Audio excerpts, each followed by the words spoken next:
Hello students, today we will learn about the word meanings which are given in your English reader.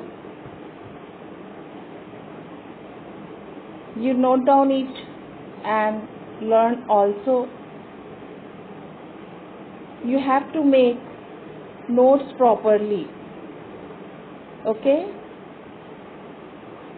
This is the reading C of Unit 1. The chapter name, A Great Moment for All Those Children. In last class, we learned the explanation of the lesson, and today we solve the question answer of this lesson. Okay, so look, the first question: what did Adam Smith call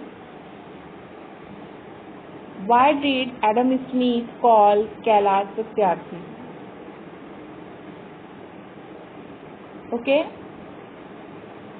Adam Smith ने कैलाश सत्यार्थी को क्यों phone किया था? The answer is Adam Smith called Kailash Satyarthi to announce the award of the Nobel prize to him. Adam Smith ने कैलाश सत्यार्थी को इसलिए phone किया था कि वो उन्हें सूचना देना चाहते थे. किस चीज के लिए? कि उन्हें नोबेल पुरस्कार मिलने वाला है, उन्हें सेलेक्ट किया गया है नोबेल पुरस्कार देने के लिए. Okay, now the second question is why was Kailash Satyarthi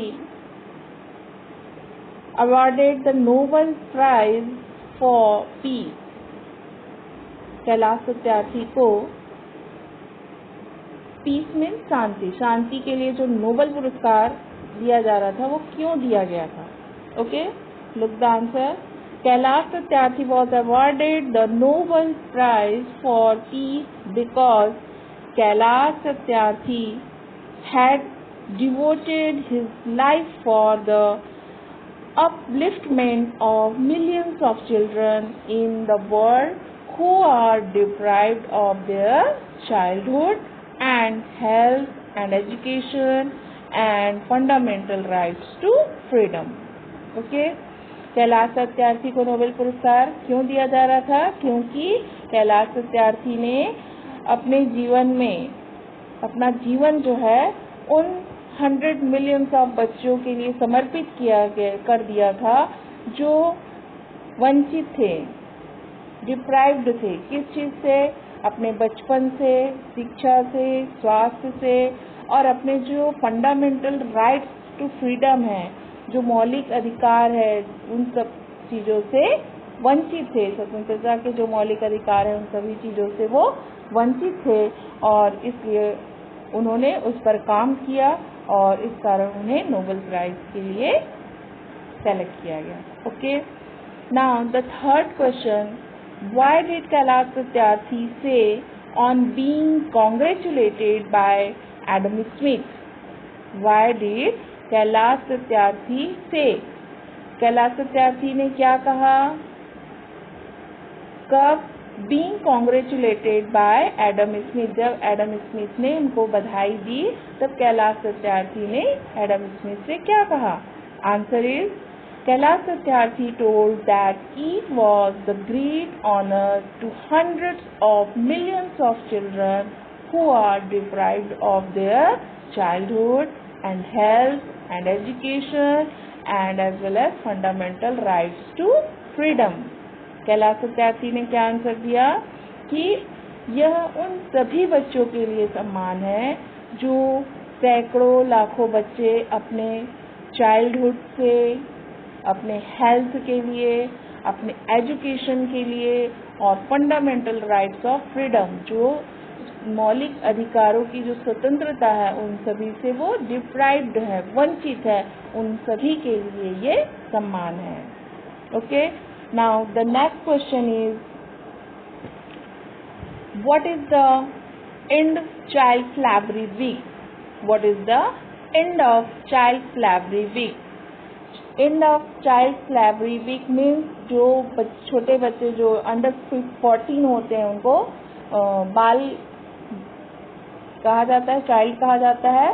तो उनके लिए उनसे जो काम करवाया जाता है छोटे बच्चों से, उसके लिए बाल गुलामी, end of child slavery week में जो बाल गुलामी है वो बंद करने के लिए एक सप्ताह जो है वो सेलेक्ट किया गया।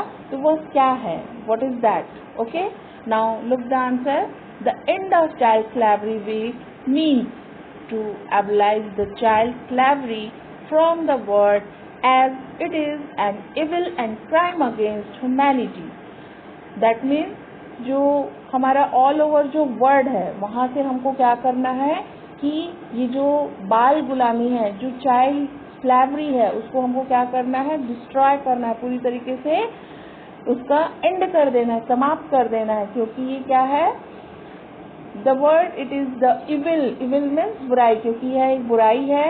एंड क्राइम अगेंस्ट ह्यूमैनिटी, यह मानवता के प्रति अपराध है। It is a campaign to abolish child slavery, और यह बाल गुलामी समाप्त करने का एक क्या है?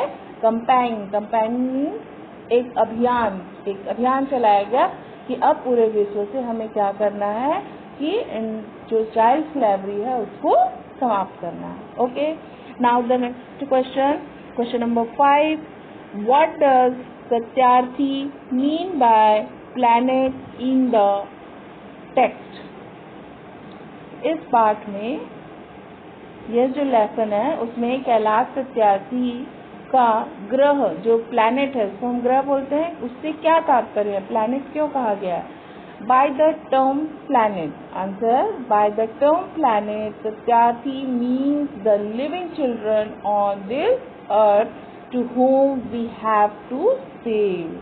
सत्यार्थी जो कैलाश सत्यार्थी है उनका प्लैनेट वर्ड से क्या टर्म से क्या तात्पर्य था, क्या मीन्स था कि इस पृथ्वी पर रहने वाले सभी बच्चे, all the children who living in the earth, उन सभी बच्चों को हमको क्या करना है?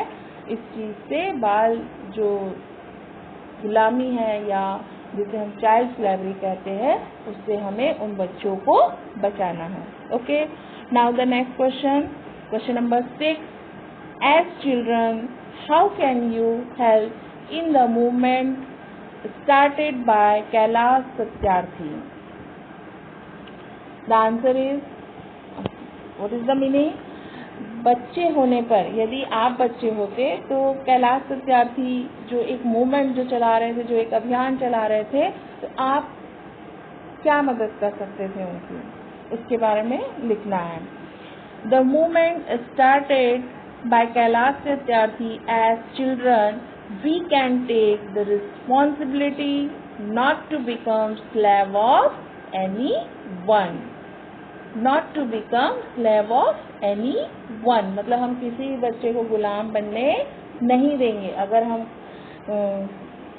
हम बच्चे होते और हमें यह जिम्मेदारी, चूंकि हम बच्चे हैं और अगर बच्चे होने पर हमें यह जिम्मेदारी दी जाती कि आपको कैलाश सत्यार्थी की हेल्प करनी है, तो हम क्या करते कि हम किसी भी बच्चे को, वर्ल्ड के किसी भी बच्चे को गुलाम नहीं बनने देंगे। Okay, now the next question, which are the two ways, question number 7, which are the two ways in which people can help to abolish child slavery according to Satyarthi? According to Satyarthi, the answer is, according to Satyarthi, the first way in everyone must knowledge and feel that child slavery still exists in the world and it is an evil. कल सत्यार्थी के अनुसार first way क्या था, पहला तरीका क्या था, किस चीज के लिए? क्वेश्चन में क्या बोला गया है? What is the question? कि यदि सत्यार्थी के अनुसार ऐसे कौन से दो क्या है, वेज हैं, तरीके हैं जिनके द्वारा हम जो लोग हैं वो क्या कर सकें, चाइल्ड स्लेवरी को समाप्त कर सकते हैं। तो ऐसे कौन से 2 वेज हैं, कौन से 2 तरीके हैं, उनके बारे में हमको बताना है आंसर में। तो according to Satyarthi the first way, पहला तरीका क्या है, everyone must knowledge and feel that child slavery still exists in the world and it is an evil. प्रत्येक व्यक्ति को सबसे पहले क्या करना पड़ेगा, ये फील करना पड़ेगा, स्वीकार करना पड़ेगा और महसूस करना पड़ेगा कि जो चाइल्ड स्लेवरी है वो अभी भी वर्ल्ड में प्रेजेंट है और यह क्या है, इविल है, एक बुराई है।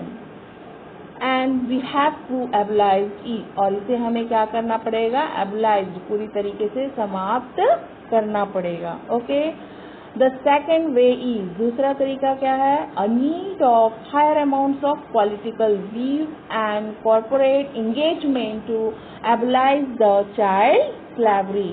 और दूसरा तरीका कि हमें क्या, एक higher amount of political views, हमें एक उच्च राजनीतिक जो विचारधारा है और साथ ही साथ कॉर्पोरेट एंगेजमेंट टू एबलाइज, कॉर्पोरेट जो संयुक्त रूप से हमको कार्य करना पड़ेगा और तभी जो ये चाइल्ड स्लेवरी है वह दूर हो सकेगा।